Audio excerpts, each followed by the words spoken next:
যখনই আদার্স সামানকে জিজ্ঞেস করবো বাবু কাল টিফিনে কী নিয়ে যাবে, তখনই ওরা দুজনের মধ্যে কোনো একজন আনহেলদি ফুডের নামটাই বলবে। ওরা এটা ভালো করেই জানে মামা এই ফুডটা দেবে না, তবুও জাস্ট আমাকে ওরা আর কি টেস্ট করবে যে মামা হয়তো দিয়ে দেবে। যদি দিয়ে দেয়, কিন্তু আমি তো তার অপোজিটটাই করব। আমি ওদেরকে সবসময় বলি তোমরা যেটা চাইবে, তোমরা যেটা বলবে, আমি কিন্তু তার অপোজিটটাই করব। হয়তো এমনভাবে আমরা সবাই বড় হয়েছি, সব চাওয়া কিন্তু আমাদের পাওয়া হয়ে ওঠেনি, আর সব পাওয়া কিন্তু আমাদের চাওয়া হয়ে ওঠেনি। বাচ্চাদের যদি একটু তাদের সাথে অ্যাডজাস্ট করতে না শেখাই, তাহলে কি করে হবে বলো?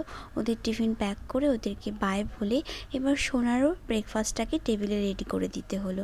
সোনা খাচ্ছে আর আমি ব্যালকনিতে গিয়ে দেখছি সুন্দর একটা ফড়িং।